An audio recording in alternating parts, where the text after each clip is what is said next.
nggak usah pakai Allah, itu mah bukan Quran. Mangkunang ka warung mayar sabun nabet Allah itu. Kan saya bilang Quran sautin Allah, kalau bukan Quran mah jangan. Yang kedua mah bukan sama ngecek telinga Anda, denger nggak gitu yang bener. Mangkunang ka warung mayar sabun, kenapa Allah? Mending jadi istri petani tebal daki tapi halal rezeki daripada jadi istri pejabat duitna menang bangsa ti rakyat. Bener gak? Makanya mending jadi istri kiai aja. Kalau saya kan suaminya BP7, bapak pergi pagi-pagi pulang petang, penghasilan pas-pasan. Pergi pagi pulang petang bawa duit cuma 10.000, kacida piraku resiko ke dapur sapoe 10.000.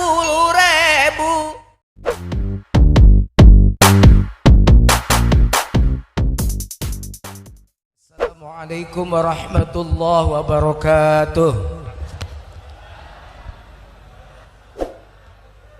Bismillah wa ilallah wa anallah walhamdulillah wa bi syafaati rasulillah sayyidina Muhammad ibn Abdillah wa ala alihi wa sahbihi wa man tabi'a hudahu ila yaumil qiyamah. A'udzu billahi as-sami'il 'alim minasy syaithanir rajim. Bismillahirrahmanirrahim. Utlu ma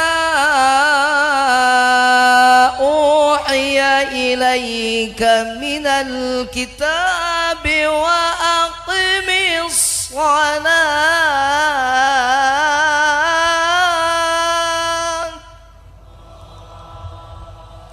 inna ssalata tanha 'anil fahsya'i wal munkar wa ladhikrullahi akbar wallahu ya'lamu ma tasna'un.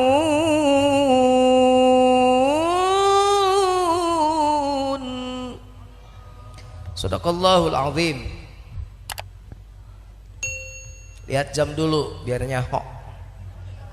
9:30 kurang 10. Jadi kalau sampai pada 10:30 kurang 10 berarti sudah 1 jam. Ibu bapak jamaah masjid apa?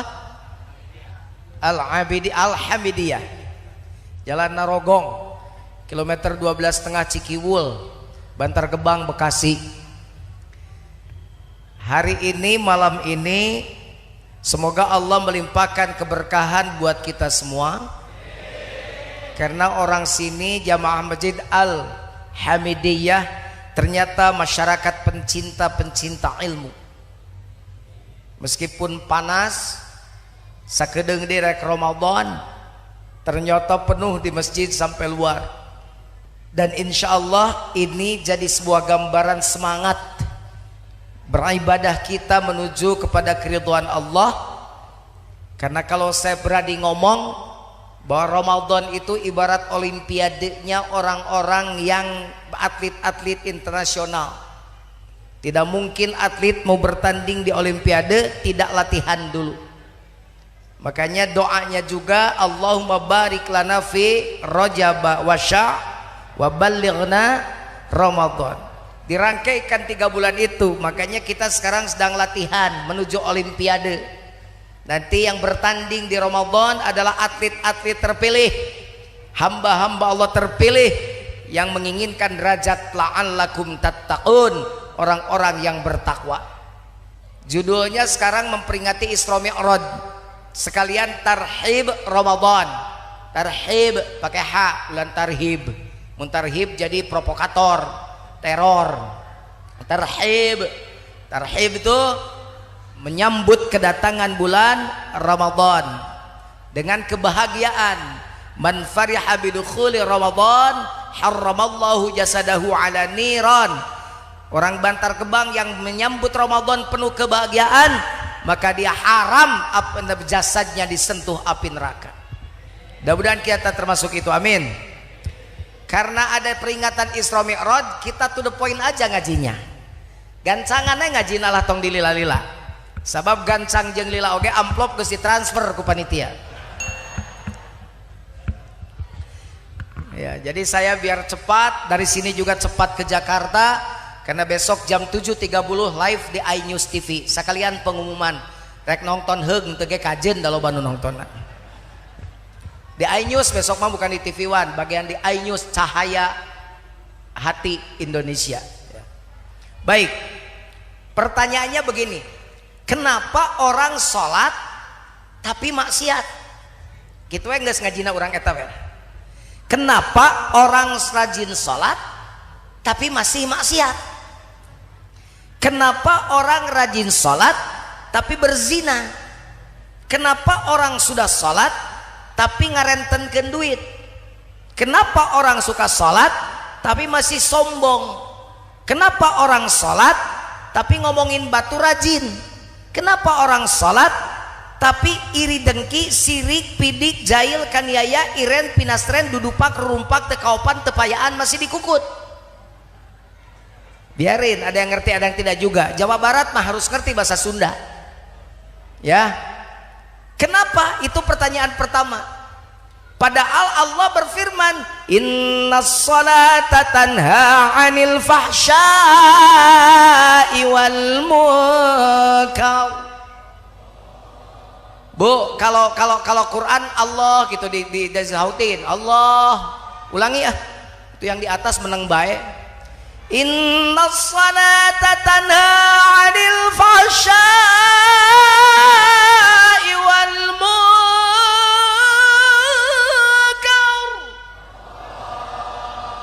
Mangkudan kawarung mayarshabun.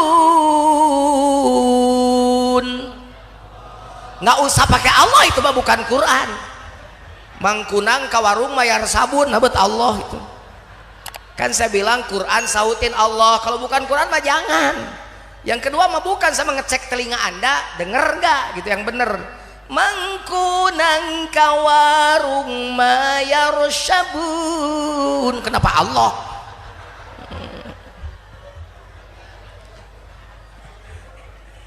Inna sholata, sesungguhnya salat itu tanha 'anil fahsya'i wal munkar, mencegah perbuatan keji dan mung. Artinya mestinya kuduna orang yang sholat itu sudah berhenti mungkar. Tapi kenapa orang sholat mungkar dikerjakan, orang sholat sombong masih, orang sholat makan renten masih, makan riba masih, minjem ke bank emok biasa. Kenapa ibu ketawa? Pelaku ya, di belakang tuh pelaku ya. Minjem duit ke bank emok tiap hari berdiri saya berjanji. Itu para pelaku tertawa, mentertawakan dirinya. Ini mah saya bukan cerita orang sini, cerita orang sono. Cuman sekarang lagi pada di sini. Biarin Pak Jujun, ada kebutuhan, butuh jangan melanggar aturan Allah. Kalau butuh melanggar aturan Allah, maka Anda menambah dosa.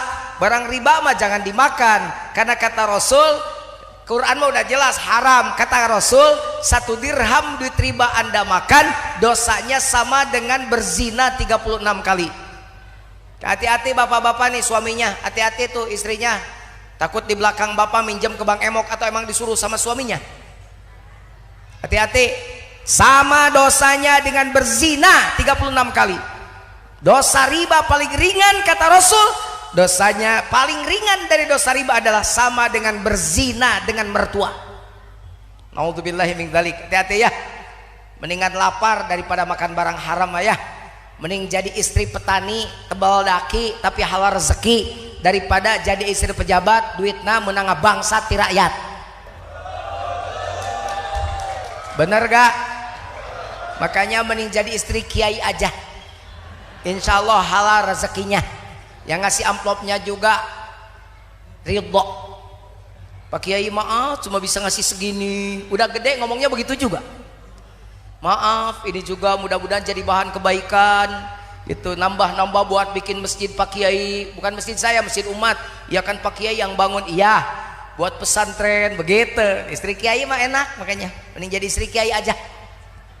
Siap daftar? Enggak, saya menolak pendaftaran karena saya tidak mau poligami, karena saya ngeri kalau poligami. Mending kalau istri kita ini memang sekarang tuh smart and beauty, cantik sekarang tuh, tapi lihat kalau anak istri kita empat-empatnya misalnya panjang umur, kebayang nggak kita nanti udah tua dikelilingi nenek-nenek 4, males nih. Makanya udah dah, saya mah cukup satu saja, satu di Bandung, satu di Bekasi, satu di Bantar Gebang. Nggak, bercanda, just kidding. Saya sudah janji pada istri saya, demi Allah mama, saya tidak akan tergoda oleh nenek-nenek.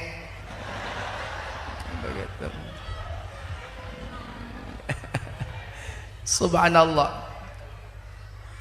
Coba sekarang orang sholat tapi larangan Allah dilanggar terus.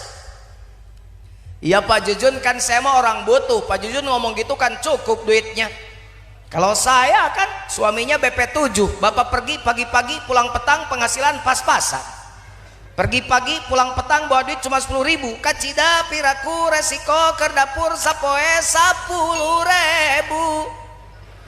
Mana cukup atuh Pak Jujun? Cukup tuh bukan punya kita, yang punya cukup itu Allah. Kenapa kau mendahului Allah? Suami pulang petang pergi pagi bawa duit 10.000, mestinya Anda ambil tangannya, cium oleh Anda istrinya sambil ngucap terima kasih. Terima kasih bebek, engkau sudah bekerja sehari penuh, kami sudah mendoakan dan seluruh anak-anakmu, hasilnya cuma 10.000, nggak apa-apa, asal berkah aja dan halal untuk kehidupan kita. Begitu orang yang punya iman. Begitu nggak istri bapak? Dah tahu. Sekarang mau orang Bantar Gebang tuh matre-matre, orang Narogong tuh matre-matre, orang Cikiwul juga boro-boro kasih duit 10.000, telat uang belanja aja itu munggungin tidurnya. Ditoel sama suaminya, mah menengah kangen mau udah 2 minggu, tahayang suaminya kan bingung, hardang gerah mama kenapa sih marah-marah? Mikir aja, mikir ya, mikir bingung. Bapak juga nggak kepikir kenapa mama ujuk-ujuk marah-marah. Oh, tangannya ujuk-ujuk ke belakang, burung pipit buah kedondong, minta duit dulu dong. Suaminya pusing, kata suaminya, oh itu masalahnya, burung pipit buah kedondong, jepit burungku dulu dong. Subhanallah, ngeri. Yang punya cukup tuh Allah. Cukup itu bukan jumlah tapi nilai. Jika cukup jumlah, kita lihat para pejabat di Jakarta sana duitnya udah ratusan miliar, tapi masih aja ngegarong duit rakyat. Gak ngerti saya. Apakah dia makan setiap sekali makan 1 miliar? Saya yakin gak begitu kan.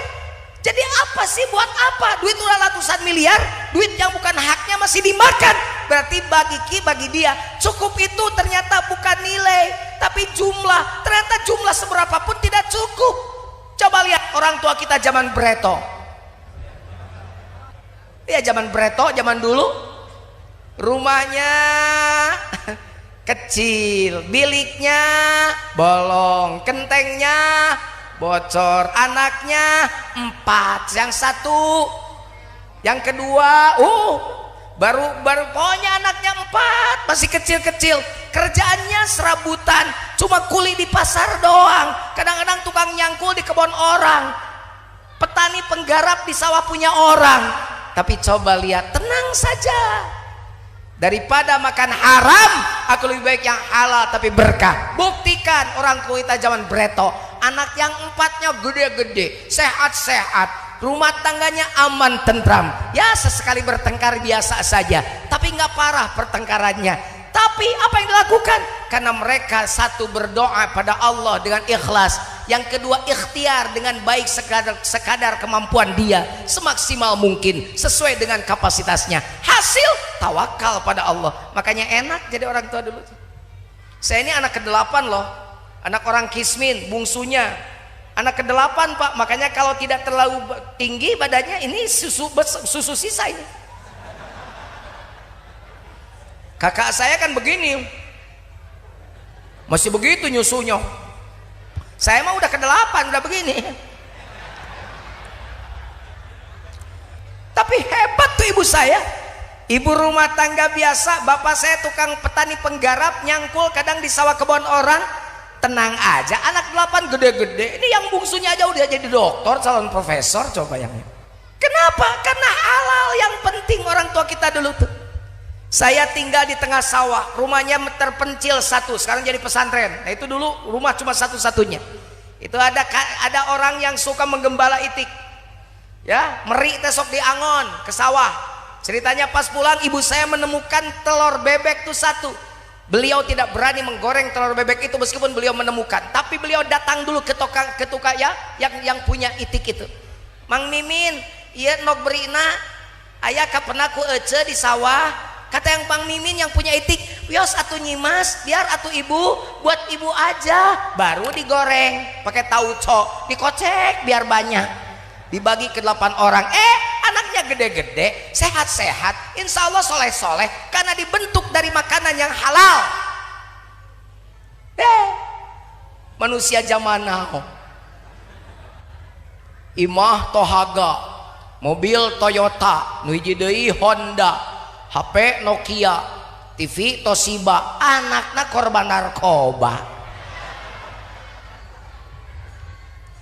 Ayo mikir, imah Tohaga, mobil Toyota, nu hiji deui Honda, HP Nokia, TV Toshiba. Suaminya tergoda anak SMA, anaknya gang tetangga, dibawa ke rumahnya pasea. Suaminya dengan enak ngomong, tenang aja mah, papa kawin lagi. Papa kawin gak ngasih tau mama? Kawin tuh gak boleh dikasih tahu orang-orang, nanti kelihatan ria. Gak boleh dikasih tahu orang kan nanti ria.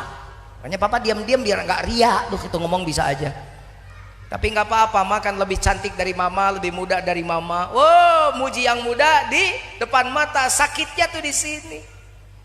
Masuk ke kamar, punya ranjang dengan kasurnya harga 50 juta, bisa tidur gak? Boro-boro, sakit hati mah baru bisa tidur.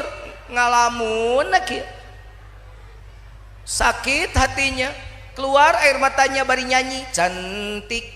Memang aku akui usia muda pun ia miliki. Sedih air mata mengalir, lain dengan diriku ini yang telah lama engkau nikahi. Makin deras air matanya. Pantas saja kau sampai mabuk kepayang, kau sampai lupa daratan, hingga aku tak lagi dibutuhkan. Sakit tuh hatinya. Terima gaji, terima gaji.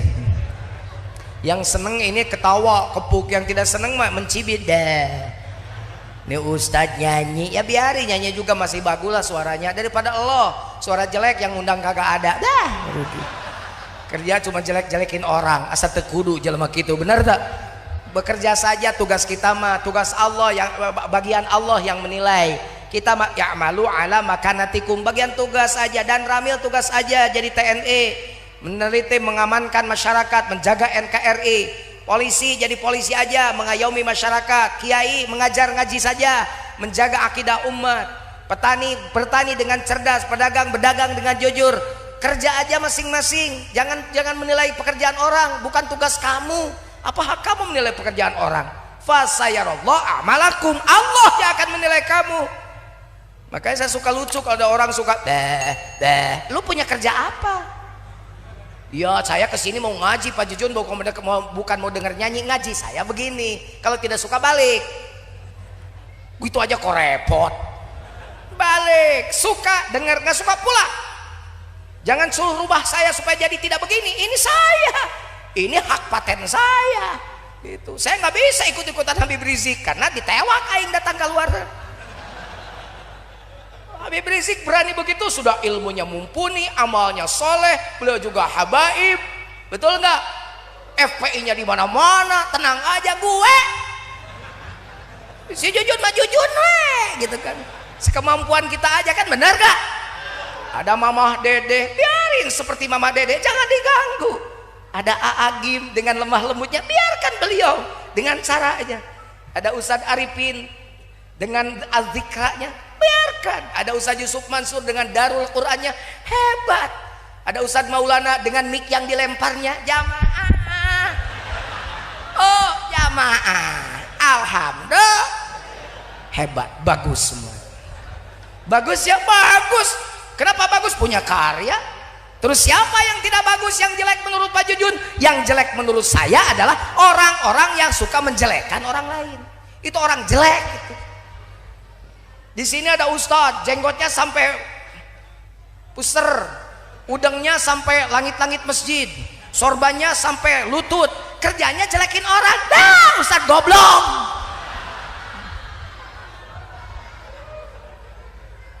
Saya mah contohnya bukan contoh orang awam, ustadz aja sekalian. Karena yakin tidak akan ada ustadz begitu maksudnya. Kalau ngasih contoh yang nggak ada, biar nggak ada yang tersinggung, bener gak?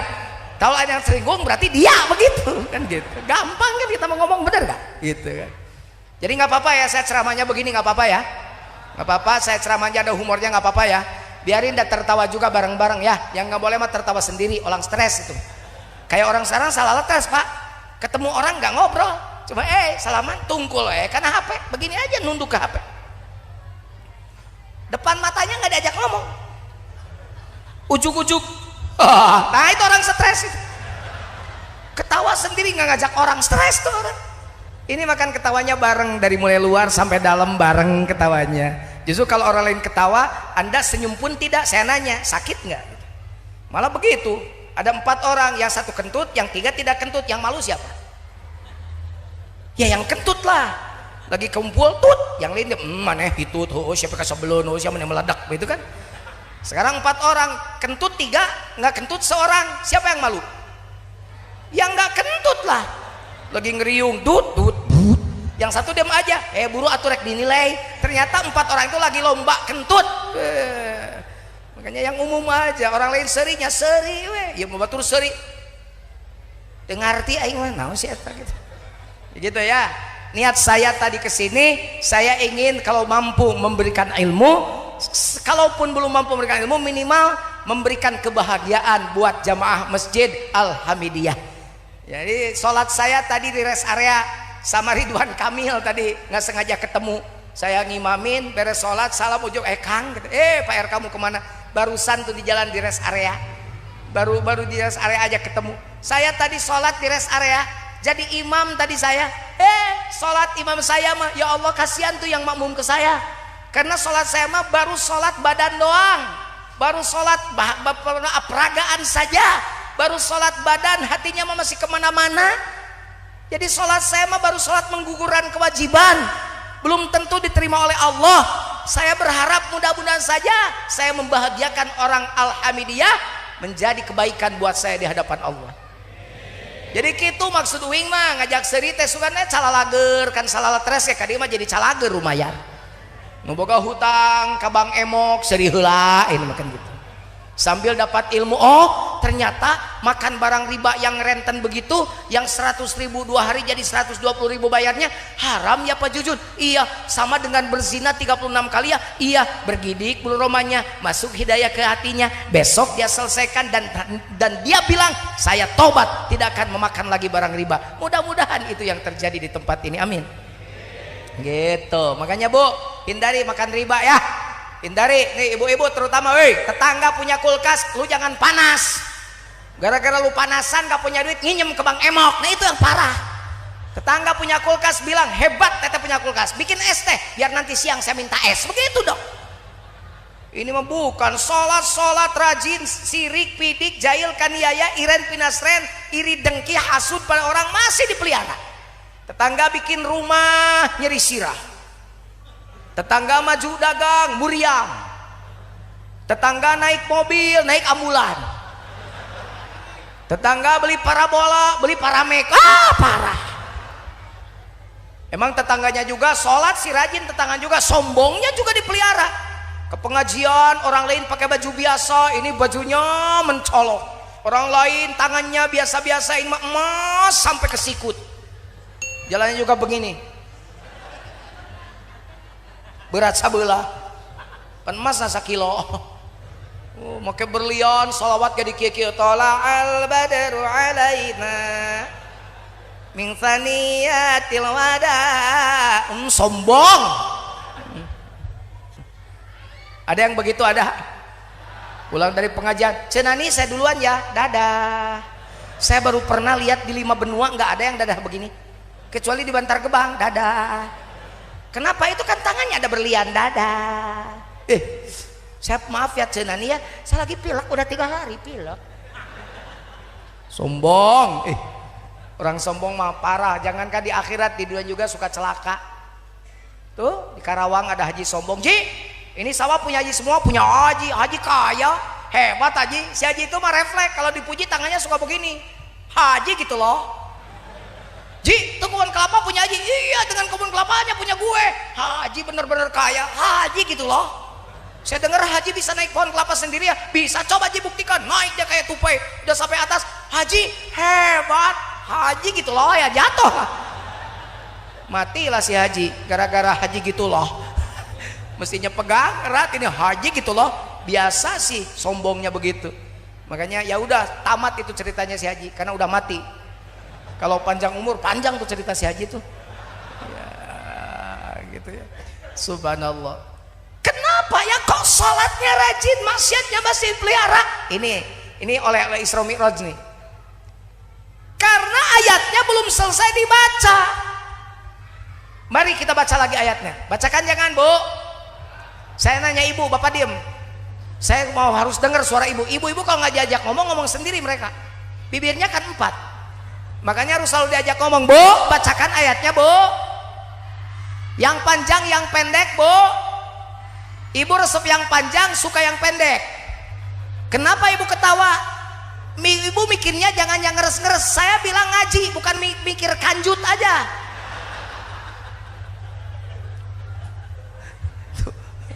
Saya bilang ngaji, boleh gak baca ayatnya panjang, Bu? Boleh. Ibu seneng yang panjang, seneng yang pendek. Ya gitu, yang panjang ngaji. Lain kanyut, saya mikirna kanyut, saya mikirna. Ih, Pak Jujun mah vulgar. Emang kenapa gitu? Emang bilang kanjut gak boleh?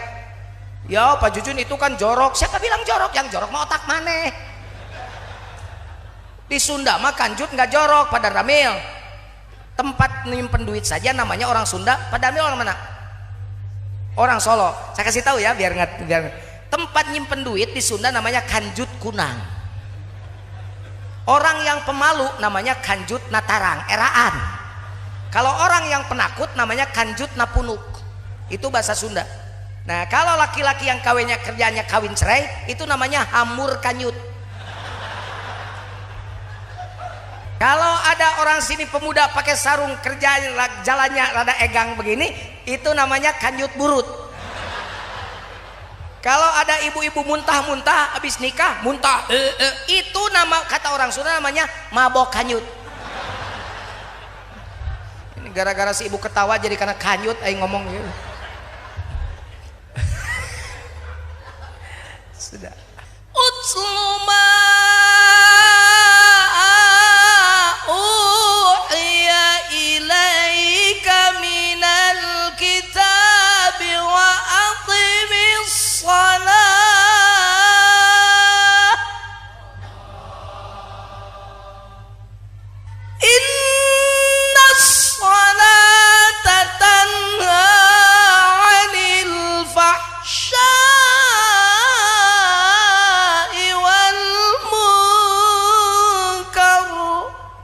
waladzikrullahi akbar wallahu ya'lamu ma tasna'un.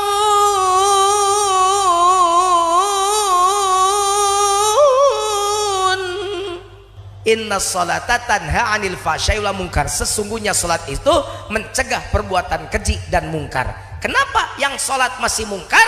Lanjutkan ayatnya. Waladzikrullahi akbar. Dan zikir kepada Allah dan mengingat Allah itu yang terbesar. Jadi yang mencegah perbuatan keji dan mungkarnya bukan gerakan badannya, bukan bacaan di mulutnya, tapi hati yang terus mengingat Allah. Makanya aqimis sholata li dzikri, kata Allah, dirikan sholat untuk mengingatku. Beres sholat, zikirnya jangan hilang. Anda nyopir, jadi sopir angkot sambil zikir nyopirnya. Anda jualan di toko, jangan hilang zikirnya. Anda nyangkul sambil zikir. Anda jadi dan ramil sambil zikir. Jadi camat sambil zikir. Jadi tukang ngaji terus zikir hatinya. Karena kalau dagang sambil tidak zikir, dagangnya pasti bohong. Kalau nyangkul tidak zikir, batas-batas orang pasti dia embat. Kalau jadi pejabat tidak zikir, duit rakyat juga disikat. Kalau nyopir angkot tidak zikir, ugal-ugalan lupa keselamatan penumpang. Kalau lagi jualan tidak berzikir, maka jualannya disertai dengan kebohongan. Harga 5.000 dilipat gandakan jadi 10.000. Barang jelek dibilang bagus karena orang yang jualannya lupa pada Allah. Jadi orang berbuat dosa itu bukan dihalangi dengan gerakan sholatnya, harus dihalangi dengan hati yang berzikir.